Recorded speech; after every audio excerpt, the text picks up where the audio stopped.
तख्लीकी यानी creative photographer वो है जिसकी हर तस्वीर कुछ अनकही सी कहे, कुछ अनदेखा दिखाए। तख्लीकी फोटोग्राफी को कुछ इस तरह बयां करते हैं रघु राय। 23 साल की उम्र में 1965 में रघु राय ने फोटोग्राफी शुरू की। द स्टेट्समैन अखबार के साथ 10 साल गुजारे बतौर चीफ फोटोग्राफर। 1971 में रघु राय के काम से मुतासिर होकर हेनरी कार्टे ब्रेसॉ ने उन्हें मैग्नम फोटोज के लिए नामजद किया, जो पूरी दुनिया के बेहतरीन फोटोग्राफर्स की एक कोऑपरेटिव है। 50 साल के सफर में जिस नजर से रघु राय ने भारत को देखा, वो नजर शायद किसी और के पास नहीं। रघु राय आज हमारे रूबरू। 50 साल की जर्नी में अगर मैं तुमसे घूम के पूछूं कि रघु तुम कहाँ पहुंचे, तो क्या कहोगे? वहीं जहाँ से शुरू किया था, क्योंकि वही मस्ती, वही दीवानगी और उससे भी ज़्यादा पागलपन अभी भी बरकरार है। जब काम करता हूँ तो मैं ये मानता हूँ कि सांस लेना भी जो है, breathing is a waste of time. सांस रोक के शुरू में बहुत सारी चीज़ें अनजाने में होती रहती हैं कि बच्चा इतनी टेंडर नन्ही नन्ही बातें कर जाता है और हम सोचे अरे देखो बच्चा क्या बोल गया। उस बच्चे को उसका एनालिटिकल, उसका मायने ना पता हो, लेकिन वो जो फील और एनर्जी जिसमें जी जाता है, तो वैसा ही मेरी हालत थी कि जब मैं शुरू किया तो मैं अपने बड़े भाई पॉल से 11 साल छोटा। अब वो एक्सपीरियंस बंदे थे हमारे सामने, तो बातें करते थे संगीत की, नेचर की, पोइट्री की, और मैं कहता था वाह वाह क्या बात है, लेकिन बहुत सारी बातें समझ में नहीं आती थी। रगों में दौड़ते फिरने के हम नहीं कायल, जो आँख ही से न टपका वो फिर लहू क्या है। एक इंटेंसिटी जागी इससे कि यार क्या बात है, कोई बात बड़ी लाजवाब है यार, कि जो आँख ही से न टपके वो लहू क्या है। तो ये बात जो थी वो घर कर गई। वो बातें जो मैं उनके साथ जिया शुरू के 5, 7, 10 साल, और वैसे भी कहते हैं कि जो चाइल्डहुड के एक्सपीरियंसेस होते हैं और नुआंसेस होते हैं, उनको बड़ी देर लगती है एक्सप्रेशन में आने के लिए। तो शायद अभी भी बहुत कुछ बाकी है। इतनी ज़्यादा तुम बातें पहले पॉल की नहीं करते थे जितनी अब करने लगे हो। क्योंकि मेरा बड़ा भाई मुझसे खफा रहता है अभी भी। क्यों?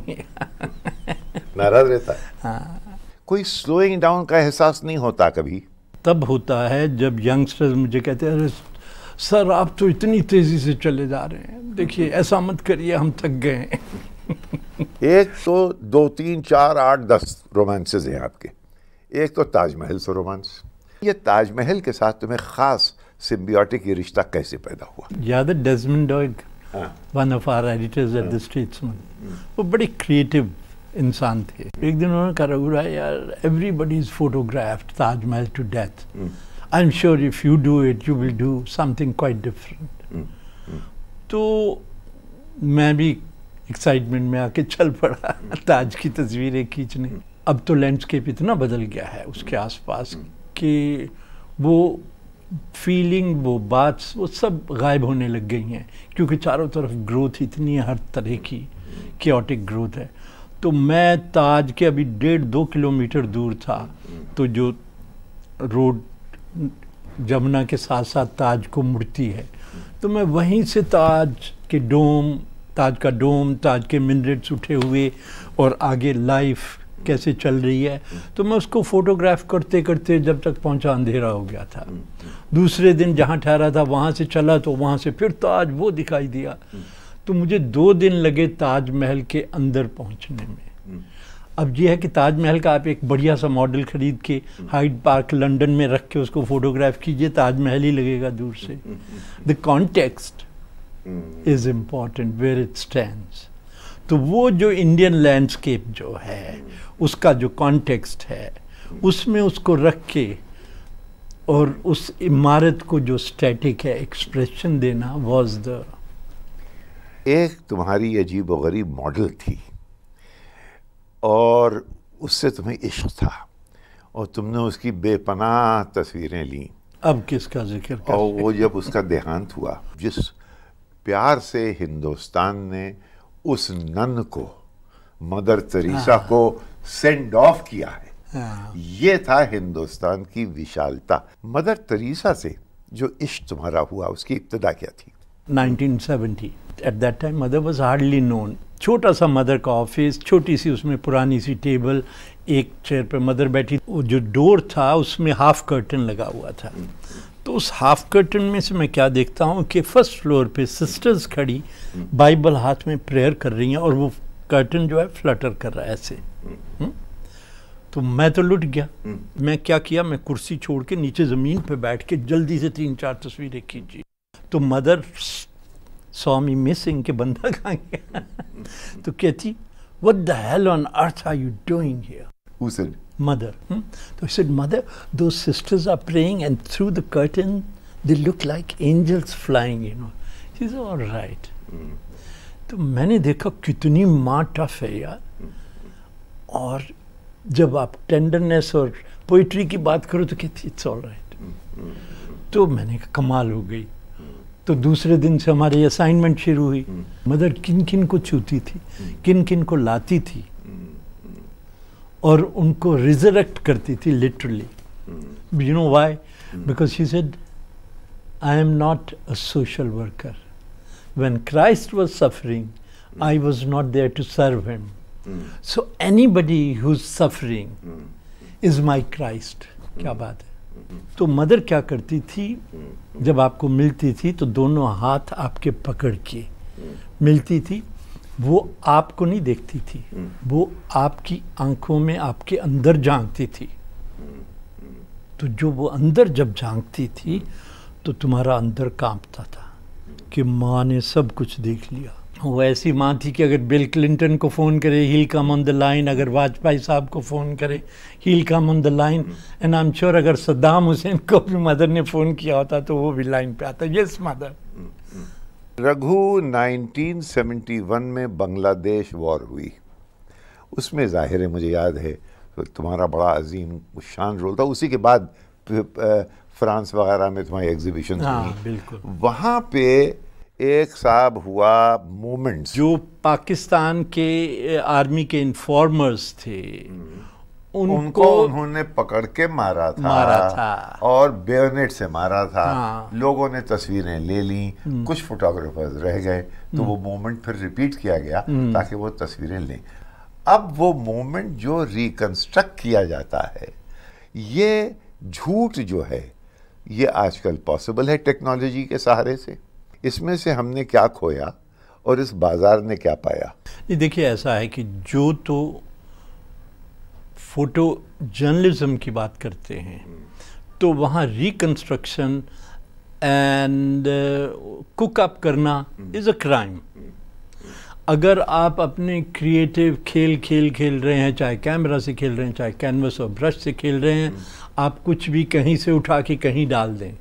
लेकिन फ़ोटो जर्नलिज्म में उसकी प्योरिटी और ऑनेस्टी रखना निहायत ही ज़रूरी है। रघु, कौन समझेगा, कौन पहचानेगा अगर किसने बेईमानी की है? इसमें फेक क्या है और सही क्या है? कहीं ना कहीं जो झूठ होता है ना, उसकी बदबू दिखाई देने लगती। देखने वाला देखता है, सभी के लिए ना हो शायद, लेकिन देखने वाला उसको इंस्टिंक्टिवली जान लेता है कि बात नहीं, कुछ गलत है। और मैं आपको बताऊं कि आप एक सच की विज़न, एक सच का एक्सपीरियंस आप जब शेयर करते हैं थ्रू फोटोग्राफी या राइटिंग, तो जो आपके दुश्मन भी हैं कहते साले ने बोला तो सच यार, जो मर्जी का है कि नहीं। वो तो है। ये बड़ी बात है कि तुम्हारे दुश्मन भी अंदर से कहते हैं यार बोला तो सच है, बात तो अच्छी कह गया। चलो, याद है जैसे जब जयप्रकाश नारायण पे लाठी चार्ज हुई थी, सीताराम केसरी बैठा हुआ था एयरपोर्ट पे। हाँ, मिले एयरपोर्ट पे और मुझे कहते हैं तस्वीर तुम्हारी बहुत अच्छी थी पर हम सहमत नहीं हैं। अरे प्रेसिडेंट वीवी गिरी खड़े हुए हैं इंदिरा गांधी के सामने। इस तरह के मोमेंट्स हम एयरपोर्ट पे गए थे उन दिनों जब वीआईपीज, कोई foreign dignitaries, prime minister, president ने आना होता था, तो ऑलमोस्ट पूरी कैबिनेट जो थी एयरपोर्ट जाती थी तो उनको रिसीव करने, तो ये किसी कंट्री के प्रेसिडेंट ने आना था, इसलिए हमारे प्रेसिडेंट भी वहाँ थे। अगर प्रेसिडेंट वहाँ है तो प्राइम मिनिस्टर को भी होना पड़ता है। और हम कोई 15-20 फोटोग्राफर खड़े थे एक ही शामियाने के नीचे। उन दिनों वहाँ पे शामियाने लगते थे अराइवल के लिए। तो एक ही शामियाना था जो 30-40 फुट का होगा। एक तरफ ये सारे पॉलिटिशियन कैबिनेट थी, दूसरी तरफ हम खड़े होते थे। तो मैंने देखा कि इंदिरा जी जो हैं वीवी गिरी के पास गईं, तो वीवी गिरी उनके साथ थोड़े बाहर को आए। तो इंदिरा जी उनसे बात कर रही हैं कुछ ऐसे करके ऐसे करके, और वीवी गिरी साहब अपनी टोपी जो है पीछे अपने बॉटम पे रगड़ रहे हैं। अच्छा, हम सारे फोटोग्राफर खड़े हैं, पर वो तो सारे अराइवल करने गए हैं और मैं तो जीने गया हूँ, एक्सप्लोर कर रहा हूँ ज़िंदगी। तो मैंने तो कैमरा दाग दिया। हम जो थे, हम जाते थे, चाहे हमारे पास एडिटोरियल ब्रीफ हो। ब्रीफ, देखिए मैं आपको बताऊं कि क्रिएटिविटी में ब्रीफ जो होता है ना, उसकी बड़ा लिमिटेड रोल होता है। कि आप सिचुएशन में गए हैं और सिचुएशन क्या कह रही है आपसे, वहाँ ब्रीफ फिर नहीं चलती, वहाँ ब्रीफ जो है वो पीछे रह जाता है। तो एक तो ये कि जो सिचुएशन ने आपसे गुफ्तगू की रूबरू होके वो है बात। तो आप जब वापस लौटते हैं, जब रूबरू होके आप दर्शन करके आते हैं, तो it's not you alone, you are charged with that energy that you've invested, and in return you got this. So you are not alone, you are charged with that power, and that power makes you fight for the right kind of space. तुम में और आज के बाकी उन photographers में क्या फ़र्क है? इस तुम्हारी ये सवाल में से मुझे अपने हुसैन बाबा की याद आ गई, MF हुसैन की। उनके इंतकाल से कुछ महीने पहले एक इंडियन आर्ट का अबू धाबी में शो लगा था। तो दुबई में रहते थे और अबू धाबी तो इज नेक्स्ट डोर। तो उस इंडियन आर्ट शो में मेरी 4 तस्वीरें थी मेरे नए काम की। तो वहाँ से मुझे अबू धाबी से फ़ोन आया मेरे गैलरिस्ट का कि राय साहब कैसे हैं, शो बहुत बढ़िया चल रहा है, here is somebody who wants to talk to you. तो हुसैन बाबा लाइन पे आए, भाईजान कैसे हैं? तो मैंने कहा अरे हुसैन बाबा? कहते हाँ। कहते रघुराय, I have seen your work, nobody captures India like you do.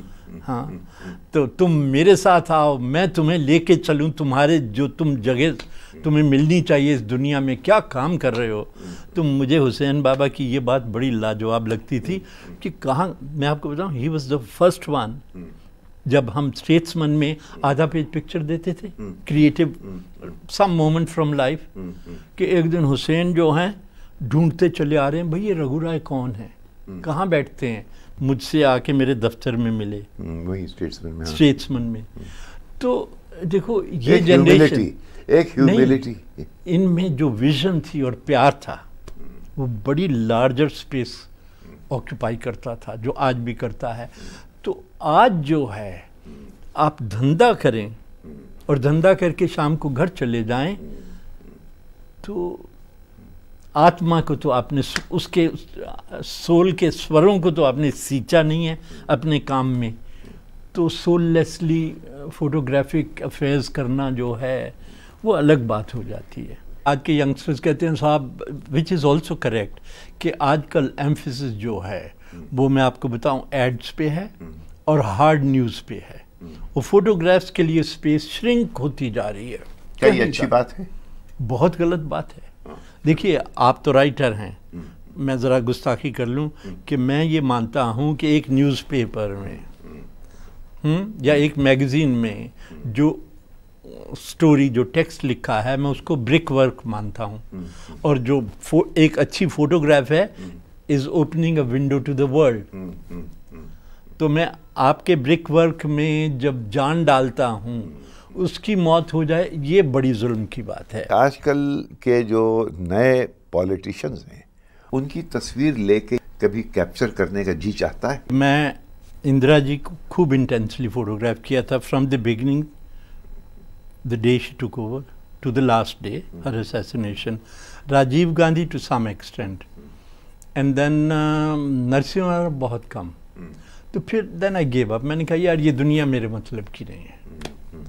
इस दफ़े ये इलेक्शंस शुरू होने से पहले 25 साल के बाद मैं पहली दफ़े कांग्रेस सेशन में गया और दूसरे दिन मैं बीजेपी के सेशन में गया और फिर थोड़ी सी इनकी इलेक्शन कैंपेन्स भी देखी, राहुल गांधी की और सोनिया गांधी, मोदी की. तो मैं एक बुक छापने वाला हूँ कि वहाँ मैंने क्या देखा और यहाँ मैंने क्या देखा. अगर मैं तुमसे ये पूछूं कि तुमने इतने असाइनमेंट्स किए, लेकिन वो जिसने कि वाकई में तुम्हें अंदर से झिझोड़ दिया हो, वो क्या उस बच्चे की तस्वीर नहीं थी जो कि भोपाल गैस ट्रेजेडी में उसकी तस्वीर जो तुमने ली थी? कभी कभी मुझे ऐसा लगता है कि तुम उसको देख के यकीनन रोए होगे. Not at all. सेंटिमेंटलिटीज मैंने छोड़ दी थी. ट्रेजेडी तो बहुत बड़ी थी और वो फोटोग्राफ जो थी, मतलब वहाँ तक पहुँचने के लिए हमने कितनी डेड बॉडीज रास्ते में देखी, कितने बीमार औरतें और आदमी लाए जा रहे हैं और गिरते जा रहे हैं, मतलब मौतें होती देखी. तस्वीर में क्या चीज़ होना चाहिए जो उसको ग्रेट फोटोग्राफ बना दे? देख यार, अगर तेरे साथ गुफ्तगू में मुझे बताना है तो मैं थोड़ा अलग बताऊं. बोलो बोलो. सांस लेना भी वेस्ट ऑफ टाइम लगता है मुझे जब मैं काम करता हूँ. हर इंसान एक एनर्जी पे जीता है, उसकी बीट जो है उसमें करंट है. उसी तरह कोई भी वर्क्स ऑफ आर्ट, राइटिंग हो, फोटोग्राफी हो, पेंटिंग हो, उसमें अपनी एनर्जी और अपना करंट होना चाहिए कि जिसने वो लिखा या बनाया या किया, वो चले जाने के बाद भी आज भी अली अकबर खान साहब का आप देश मल्हार सुनो. वाह हैं वाह. तो अब पंडित भीमसेन जोशी का माल कौन सुनो तो आपको ऐसा किसी ने नहीं गाया था. तो वो जो करंट है, तस्वीर जब आप खींचते हैं और जब मैं सांस रोक के, सांस भी नहीं लेता हूँ और खींचता हूँ, तो मेरी हार्ट बीट जो है वो कैप्चर करते वक्त एक बीट कैप्चर करती जिंदगी की पल्स से, जो उसकी बीट बन जाती है और जब कोई उसको देखे तो फिर धड़कती दिखाई दे. एक होता था कोडैक मोमेंट. हाँ. कार्तिय-ब्रेसॉन बॉक्स कैमरे से उसने तारीख बना दी क्योंकि मोमेंट को उसने पकड़ लिया. नहीं, उसने लाइका कैमरा यूज किया. लाइका यूज किया. हाँ. वो जो एलिमेंट्री टेक्नोलॉजी में और आपकी टेक्नोलॉजी में फर्क क्या था? कार्तिय-ब्रेसॉन वाज वन, उनमें से नाम हम इसलिए ले रहे हैं कि वही एक वो उनमें से थे जिन्होंने 35 मिलीमीटर फोटोग्राफी में स्टेप इन किया था. उससे पहले के लोग जो थे वो बड़े कैमराज यूज करते थे जो हैवी और स्लो होते थे. तो शुरू के जो कैमरास थे उनमें से लाइका ही एक कैमरा था, वॉज क्विक, जिससे आप जल्दी खींच सकते हैं, फ्रैक्शन ऑफ अ सेकेंड, और लाइट वेट होते थे. तो उसी टेक्नोलॉजी की आगे जापान ने बड़ी इम्प्रूवमेंट्स की. तो निकॉन और कैनन कैमराज आए और निकॉन भी ऑलमोस्ट वो क्या करते थे कि लाइका की कॉपी करके उसका लाइटर वर्जन, चीपर वर्जन बनाते थे. लेकिन अब जो टेक्नोलॉजी आ गई digital, that is totally different. बस वो जो है वहाँ पे आके दुनिया बदल गई. का जो मोमेंट था, फिल्म फोटोग्राफी, उसके ख़त्म हो जाने का असर तुम्हारे फन पे, आर्ट पे क्या पड़ा? वो भी टेक्नोलॉजी थी एनालॉग की, फिल्म की. जब हम फिल्म्स यूज़ करते थे और फिल्म्स की स्पीड्स होती थी, लो लाइट में आपको हाई स्पीड फिल्म यूज़ करनी और डे लाइट में आपको स्लो फिल्म शूट करनी ताकि क्वालिटी अच्छी आए. वो टेक्नोलॉजी थी जिसकी अपनी लिमिटेशंस थी और एक अपनी क्वालिटी भी थी, कुछ एक. फिर मसलन क्या, वो क्वालिटी क्या थी? वो क्वालिटी ये थी कि हर फिल्म का जो एमल्शन जो उस पे होता है, उस पे जो मटेरियल सिल्वर लगता है, उसमें उसका अपना टेक्सचर आता था जिसको हम ग्रेन बोलते हैं. तो फोटोग्राफ में ग्रेन होता था. तो जो यूँ समझिए कि 80s 90s की जो जनरेशन थी, मतलब 2000 तक उन्होंने ग्रेन देखा है तस्वीरों में, उन्होंने उसका डिफरेंट कलर क्वालिटी देखी है और उसके रिजल्ट्स देखे हैं, तो जिनको वो आदत पड़ी हुई थी। फिर आई डिजिटल टेक्नोलॉजी, अब उसमें डिजिटल में ग्रेन की जगह पिक्सल होता है, तो ग्रेन तो गायब हो गया। तो जो इन बिटवीन जनरेशन है इज एट अ लॉस कि ये क्या हुआ और ये क्या है। मुझे लगभग 50 साल हो गए हैं, मैंने फिल्म 40 साल तक यूज़ की है, 38 साल तक यूज़ की। अब पिछले 10 साल से मैं डिजिटल यूज़ कर रहा हूँ। देखिए ऐसा है, आप ये एक सिंपल ह्यूमन साइकोलॉजी जानते होंगे कि आपके पड़ोसी के घर में डेथ हो गई, चाहे आपका उससे कोई वास्ता नहीं है, आप मिले ही नहीं उससे लंबा चौड़ा, और जाके ज़ोर ज़ोर से रोने लगते हैं। क्यों भाई? क्योंकि आपके अंदर जो दुख हैं आप उनके नाम लादे जा रहे हैं कि मैं, देखिए मुझे तकलीफ़ है। तो फिल्म की डेथ हो जाना, कुछ एक लोग, मेरा ये मानना है यार वो भी टेक्नोलॉजी थी, ये भी टेक्नोलॉजी है। दिस टेक्नोलॉजी मुझे कहीं ज़्यादा फ्रीडम देती, कंट्रोल देती है, अबव ऑल कि to click a picture and to see it right now, कि मैं अभी क्लिक करके देख सकता हूँ कि मेरे स्टेप्स कहाँ जा रहे हैं, मैंने क्या कैप्चर किया है। जैसे पेंटर है, वो कैनवस लेके बैठा, उसका हर स्ट्रोक उसको दिखाई दे रहा है, उसकी जर्नी क्या है। आपने सुबह से लेकर रात तक शूट किया, 15 फिल्में शूट कर दी, आपको एग्जैक्टली नहीं पता क्या किया, और यहाँ तो आपने क्लिक किया और देख लिया। तो उनको तकलीफ़ है, उनको डेथ, फिल्म की डेथ जो है तकलीफदायक लगती है, जिनकी ज़िंदगियाँ इनकम्प्लीट रही हैं। ये अब तो आपने तो उसको एक फलसफियाना मोल दे दिया। नहीं, सही बात ये देखो, हम बड़े झूठे रोने भी रोते हैं भाई, वो टेक्नोलॉजी थी, ये टेक्नोलॉजी, ये तुम्हें ज़्यादा फ्रीडम देती है, ये तुम्हें ज़्यादा कंट्रोल देती है। मैं आपको बताऊं, मैं एक बड़े मैगज़ीन के लिए स्टोरी करने गया था बॉम्बे 2002 में 3 में, और मैं तभी नया डिजिटल कैमरा ख़रीदा, तो मैं ढेर सारी फिल्म और 2 कैमरे लेके गया था फिल्म के लिए। और ये डिजिटल नया कैमरा जब सिर्फ 6 मेगापिक्सल ही होता था, बढ़िया क्वालिटी नहीं। तो मैंने सोचा पहला दिन है यार, चलो मैं अभी डिजिटल से शुरू करता हूँ, फिर फिल्म थोड़ी कंसंट्रेशन हो जाए। वो दिन और आज दिन मैं फिल्म यूज़ करना मुझे भाता ही नहीं। जो पहले टेक्नोलॉजी थी उसके पीछे रघु राय की आँख की ज़रूरत थी। क्या अब जो नई टेक्नोलॉजी आ गई है वो ऐसी है, कंज्यूमर फ्रेंडली है, कि जो भी चाहे वो फ्रेम कर ले दबा के? फ्रेम तो कोई भी कुछ भी कर सकता है, लेकिन देखिए ऐसा है, हमारे एक जानने वाले फोटोग्राफर वो नाराज़ हो जाते थे जब उनसे क्रिटिकल एनालिसिस की बात करते थे। कहते थे मेरी हर तस्वीर में एक कहानी है। भाई जाहिर है, आप कहीं भी किसी भी सिचुएशन को फोटोग्राफ करेंगे, कुछ ना कुछ तो उसमें बात होगी, लेकिन क्या तुम्हारी कहानी बताने लायक है, शेयर करने लायक है? तो देखो, आज के डिजिटल टेक्नोलॉजी इतनी कमाल है और इतनी फ्रीडम देती है काम करने का। आधी रात को सड़क के किनारे भी आप तस्वीर खींच सकते हैं उससे, और फौरन ट्रांसमिट कर सकते हैं, हैं वहीं के वहीं आप। तो ये सब तो लाजवाब है, लेकिन उसके पीछे जो आँख है और आँख के पीछे जो दिल है, उसने कितनी धड़कन उसमें डाली है, इज़ व्हाट मैटर्स। एक दफ़ा तुमने बड़ी अच्छी बात कही थी कि अच्छे फनकार को दिमाग की नहीं बल्कि वो अपने दिल से सोचने की सलाहियत चाहिए। दिल से देखे दुनिया, दिल से देखे दुनिया। बिल्कुल। वीडियो और मूविंग पिक्चर में आने का कभी शौक़ पैदा नहीं हुआ? नहीं, नॉट रियली, क्योंकि देखो ये एक बात ये भी है कि कई सारे पेंटर्स ने फोटोग्राफी अटेम्प्ट की, कई तरह तरह के लोग अलग अलग मीडियम में इंडल्ज होने की कोशिश करते हैं। हर एक का, इवन स्टिल फोटोग्राफी और डॉक्यूमेंट्री फिल्म मेकिंग या feature film making is a different ball game. ऐसा नहीं होता है कि जी मुझे तो कैमरा इस्तेमाल करना आता है, मेरी कंपोजिशन अच्छी है, मैं तो सिनेमा भी बनाऊंगा। ये इतना सादा नहीं है। और ये कि आप कहते हैं कि हम एक फ्रेम में मोमेंट फ्रीज करते हैं और सारी कहानी कैप्चर करने की कोशिश करते हैं, मैं सोचता हूँ वो बहुत इंटेंस बात है।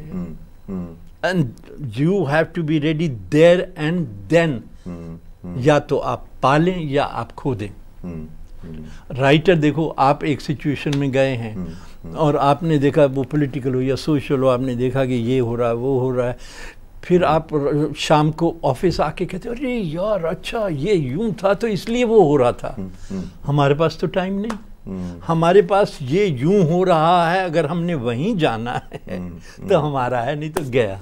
ज़्यादातर इन्वायरमेंट इस वक्त जो है वो ऐसा नहीं लग रहा है जैसे कि इसमें कलाओं का ये चीज़ अब कम होती जा रही हैं। अब ऐसा लगता है कि जैसे लोग दूर हो गए हैं।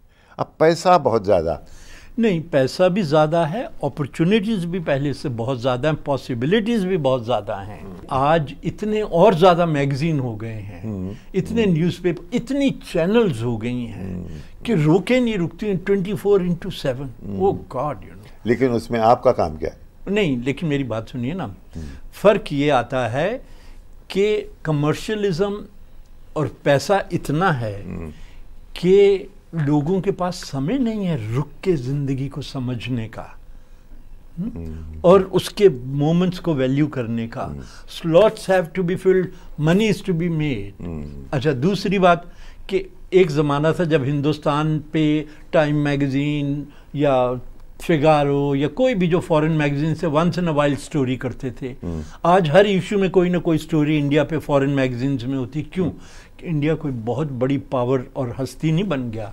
India has become the biggest consumer society and everybody is focusing on India and Indians themselves new found money। बस उसी में खोए हैं, उस गेम में। और आज डिजिटल टेक्नोलॉजी जब मैं कह रहा हूँ इतनी लाजवाब है, तो उसमें एक कमाल की बात ये भी है कि आप उसको ऑटो फोकस, ऑटो एक्सपोजर पे रखिए कैमरा को, फ्लॉलेसली कलरफुल तस्वीरें आ जाती हैं। तो रंग बिरंगी तस्वीरें खींची, पेपर ने छापी। एक किसी ने कॉइन किया है इंफोटेनमेंट, ऐसी नामुराद एक्सप्रेशन है इंफोटेनमेंट का कि उस पे जिए जा रहा है ये देश। बहरहाल घूम फिर के ये कहते हैं कि एक बहुत अच्छा एस्थेटिक्स का, जमालियात का, हुस्न परस्ती का, खूबसूरत चीज़ों को देखने का, ठहर के ए उम्रे रवा की रात आहिस्ता गुजर, ए नाज़िरे कायनात आहिस्ता गुजर, एक शय पे भी जमने नहीं पाती है निगाह, ए काफ़िले हयात आहिस्ता गुजर। रघु, बड़ा मज़ा आया।